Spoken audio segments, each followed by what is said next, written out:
Sinama-labor brokers phansi. Forward to socialism, forward. Amandla. Ngiyabonga mphathi wohlelo. Usihlalo wekhosathu kule province yase KZN. Ngicela ukuqala ngokubingelela umongameli kaKhongolose nomongameli wezwe uComrade Cyril Ramaphosa nabo bonke abaholi beANC abakhona ngokwamazinga ahlukene kusukela kuzwelonke kuze kuyofika emagatsheni. Ngibingelele uComrade uZingiswa Losi umongameli wekhosathu nabo bonke abaholi abanye bekhosathu abakhona nasemazingeni ahlukene. Ngibingelele amalungu esigungu esiphezulu se-South African Communist Party, i-Central Committee, nabaholi beprovince nezinye inhlaka zamakomanisi ezikhona la. Kodwa kakhulukazi-ke bese ngibingelela nina abasebenzi sihlangene ngale ntambama yanamhlanje la eSugar Race Xulu Stadium. Ngithi sanibonani. Ngomgqibelo odlule besigubha iminyaka eyi-25 sathola usuku lwethu lwenkululeko ngesilungu president thina amakomanisi salibiza ngokuthi democratic breakthrough. Asizange sisho ukuthi on that day we achieved democracy, but we said it was a breakthrough because we understood that the road ahead is still long to actually consolidate and deepen our democracy. Kodwa umhla ka-27 April ka-1994 ubaluleke kakhulu ngoba usuku esathola into eyikade lwela yiningi labantu bakithi kakhulukazi abacindezelwe esithi one person one vote. Ngomhla ka-10 April siphinde sakhumbula futhi iqhawe lethu elingasekho uComrade uChrisani elabulawa ngokukhulu ukugala ngonyaka ka-1993 emva kokubulawa kwakhe ngokuchitheka kwegazi lakhe sathola lolu suku lomhla ka-27 April. Kodwa kumyalezo wethu namhlanje samakomanisi esiwulethe kunina njengabasebenzi basemzansi sifuna ukuqala siubeke kanje ukuthi the ANC at its Mangaung conference in 2012 adopted what we regard as a very important line of march. Yathi, we must drive a second, more radical phase of our democratic revolution as the most immediate task of our revolution going forward. Khongolose mayiphuma lapha washinto esayithanda kakhulu thina samakomanisi wathi ake sishintshe igiya singene kwelinye igiya umzabalazo wethu ke sisheshise inguquko okufanele ukuthi zibe khona singene egiya number 2. Siyawamukela lokhu samakomanisi ngoba sifuna futhi ukuzibuza sikhumbuzana ukuthi mangabe uKhongolose wayethi singene egiyeni lesibili iliphi leli giya lokuqala esangena kulona kusukela ngo-1994. Igiya lokuqala maqabane okufanele silisho ngoba kukhona esifuna ukulandelisa ngako kulomlayezo wethu ukuthi nje okokuqala sakho umthetho sisekelo omusha walelizwe siwakhe ngabantu abakhethwe akokuqala ngqa abantu baseNingizimu Afrika bebonke through our mass struggle we successfully demanded the constitution of a democratically elected Constituent Assembly. On 27 April 1994 was also another milestone, and as part of this first phase of our revolution, kuningi kokunye kwenzakele njengoba sihleli lapha nomongameli ka-ANC silalela umongameli wekhosati ebali into ezinhle esezenziwe u-ANC. Sesiyakhumbuzana nomongameli we-ANC ukuthi hayibo nazi ezinye izinto ezishiwo uComrade uZingiswa ebese sizikhohliwe eziyizinto ezinhle ezenziwe yilo hulumeni ka-ANC, ngoba ziningi izinto ezenziwe yilo hulumeni. Enye into ebalulekile kuthina abasebenzi, sine-Labour Relations Act, sine-Basic Conditions of Employment Act, lokhu okukhombisa ukuthi abasebenzi balelizwe babamba iqhaza elikhulu enkululekweni yalelizwe.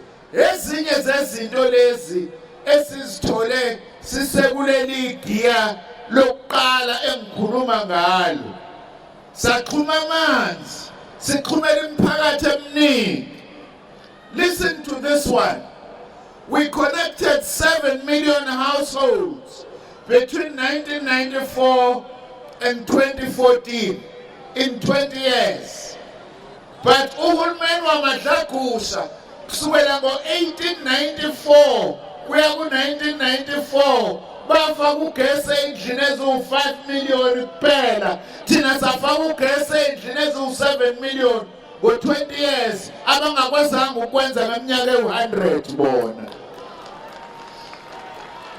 Sifuna ukuthi-ke namhlanje inyathelo lezi okufanele ukuthi sakhele phezu kwazo. Sakhipha nama-antiretrovirals, kwehle kakhulu kufa kwabantu bakithi bebulawa igciwane leli lengculaza ngoba lo hulumeni uyikhiphile imishanguzo yokuthi siphile isikhathi eside. Nokho-ke okufanele sabasebenzi sihambe phambili siqhubeke nokuzivikela ukuthi lesi sifo singasitholi. Kodwa-ke sase sithi into enkulu eyenza ukuthi kufanele singene egiyeni lesibili isimo sezomnotho ukuthi noma kukhona sesikwenzile kodwa sikakalungi. That's why, Comrade President, as South African communists, we support you in your drive for the mobilization of both foreign and domestic investment. Kodwa-ke kuwena Comrade Lusi, noma singayithola le investment, mangabe abasebenzi bengagqugquzelekile, le investment kuyozuza idlanzana kuphela. Ingakho ukhosati nabasebenzi kufanele babe strong ukuze le investment ikwazi ukuthi isizakalise iningi labantu bakithi. Yini-ke into esiyisho samakomanisi namhlanje? Sithi ma-comrades ngokufushane nje, yiziphi izinto ezibalulekile esifuna zenziwe manje ukuze sakhele phezu kwaleli giya lokuqala nokuthi singene kuleli giya lesibili. Into yokuqala esiyishoyo ebalulekile njengabasebenzi balelizwe ukuthi ngesonto elizayo ngoLwesithathu mhla ka-8 kuMeyi asiphume ngobuningi bethu siyovotela i-African National Congress ukuze amandla ombuso ahlale kithina. Umsebenzi omkhulu loyo thina samakomanisi esithi masihambeni siyowenza. Izolo President bengikwenye indawo yaseMgungundlovu okuthiwa iKamafunze, ngihlangana nomnye ubaba lapha ombishop wesonto laseTopiya, ubaba uZungu. Uma sithi baba uZungu sicela ukuthi uyovotela i-ANC ngesonto elizayo, uthi ubabzungu nabuza ibhasi ibhaliwe angaze mina ngivotela omunye umbutho ngaphandle kwe-ANC. Uthi wenzimandi ngifuna ukufundisa iBhayibheli mfana wami. Uyakhumbula abantwana baka-Israyeli ukuthi babengafuni ukuthi babuyele eGibhithe? Ngithi mina yebo. Uthi yena-ke abazange babuyele eGibhithe. Ngithi uyakwazi lokho. Uthi-ke thina sovuma kanjani-ke ukuthi sibuyele eGibhithe? Siba bokuqala abantu ababuyele eGibhithe. Uma singayi kwavotela i-ANC, so abantu bokuqala ukubuyela eGibhithe ngoba nabantwana baka-Israyeli ababuyelanga eGibhithe. Ngathi ashuba lamazwi kaManzini, yingakho sithi kasiyovota ama-comrades ngoba u-ANC kuphela ozokwazi ukuthi asise phambili. Nawo komunye umsebenzi esinawo kunina abasebenzi, sinenkinga ingxaki ezimbili eziyingozi kithina ekutheni siye phambili. Into yokuqala yilokwebiwa kwemali zikahulumeni nalento esithi state capture, okufanele ukuthi siyilwise ngazo zonke indlela esinazo. Number 2, le effort elidwa umongameli ye-investment ayingabi siba yi-excuse Comrade Losi kwabanye ukuthi bafuna ukusibuyisela kwigiya ka-1996. We don't want to go back to a neoliberal program, but we want a developmental state as the working class in this country.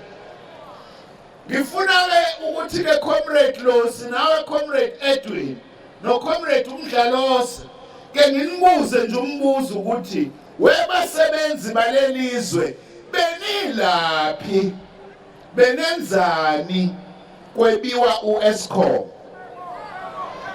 Benilaphi nenzani kwebiwa uPrasa?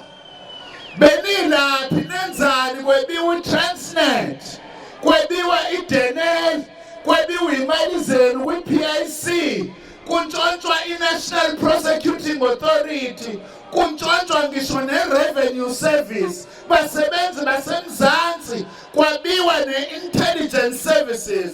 Zonke lezi zinto zebiwa nje, benilaphi nabasebenzi basemzansi? Ngiyafuna siwuphendule lo mbuzo ngoba abasebenzi uma beyekelela kwenziwa into enje liyohamba lelizwe ngoba yile beniyikhanda ekukhululeni lelizwe. Yingakho kwesithi asisukumeni silwisele ngozi ye-state capture. Siyabonga Comrade President, thina abase-KZN sikubiza ngo-Comrade uSilile.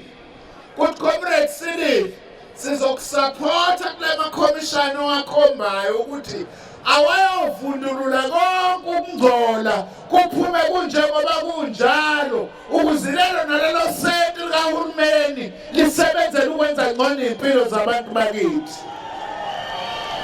Sisho njalo sangamakomanisi. We must say, like Madiba said, never and never again shall we, as the workers of South Africa, allow our state institutions to be stolen. Never and never again. We want sifuna i-developmental state. Uma sithi akuvotela u-ANC, we are not giving the ANC a blank check. We know exactly what we want as the working class in this country. We know exactly that we are asking the ANC because it is the only organization that's going to do that. Ipi nehawu nlaphi sifuna i-National Health Insurance maqabane. Uma ningasukumi nimobilize ukuthi le National Health Insurance ibe khona, angeke ibe khona. Lento yokuthi uma ulimala phansi kwesibhedlela eduze kwesibhedlela esi-private uthathwe uhambe u-50 kilometers kuyofunwa isibhedlela sikahulumeni ngoba ukwazi ukulashwa kwi-private hospital, ngoba una-medical aid uyafika esibhedlela sikahulumeni umphefumulo uphelile sithi ayiphele leyo nto siyayifuna le-national health insurance. Enye into engizibuza yona comrade mongameli wekhosati, beniphi kudliwa le mali ye-PIC? Kungani othisha nonesi namaphoyisa bonke abasebenzi bakahulumeni they don't have a decent housing subsidy program, but their trillions of rands are being wasted? Why can't we demand that from our own monies let all public servants have a decent housing subsidy program? Kungani singayifuni leyo nto siyabasebenzi okuyizinto okufanele siyisukumele? Sithi inkampani zikahulumeni zisebenzele abantu bakithi. Uma sengiphetha ngithunywa amakomanisi njengoba ngimla. Athi la makomanisi njengoba siyavota ngesonto elizayo, sicela mongameli kaKhongolose ukuthi lo mhla ka-8 May kube usuku futhi lokuvuselela wona lo ANC wethu, ukuthi izinto ezinye zenzeke kule minyaka ewu5 edlule asifuni ziphinde zenzeke kule minyaka ewu5 ezayo. Angazi noma sezwana yini, ziningi kakhulu into ezingalungile ezenzekile asifuni zibuye ziphinde, and lo 5 years ozayo sufuna uhluka kakhulu kunalo 5 years odlule kwezinye zezinto ezingalungile ezenzakalile. Akube usuku lokuzalwa kabusha kwakhona kwalombutho wethu ukuze kwazi ukuthi wenze lezi zinto esiulindele kuzona. We also want the alliance itself nayo izinikele kabusha ngomhla ka-8, and as the SACP we continue to say we want a reconfigured alliance, an alliance that is going to work collectively to drive the interests of the overwhelming majority of our people. Sikhathele abantu abakhethwa ekhundleni bese becabanga ukuthi ikhundla yezabo nemizi yabo bazenzela umathanda. Uma sikubeka esikhundleni uthunywa abantu, akusona esakho nomndeni wakho. Phansi noma thanda ikhundla phansi, phansi noma thanda ikhundla phansi, phambili nokusebenzela abantu bakithi phambili. We-President kaKhongolose, siyazi ukuthi kunabantu abamendleleni masizama ukushanela into engalungile. Ave silithanda ubumbano samakomanisi, kodwa sifuna ukuqamba amanga. Uma kukhona abavimba endleleni ukuthi sikline into engalungile, solithatha iside samakomanisi, solithatha iside on your side in your attempt to bring a new dawn in our own organization and in this own country. Amandla! Forward to the ANC victory on the 8th of May. Forward! Siyabonga.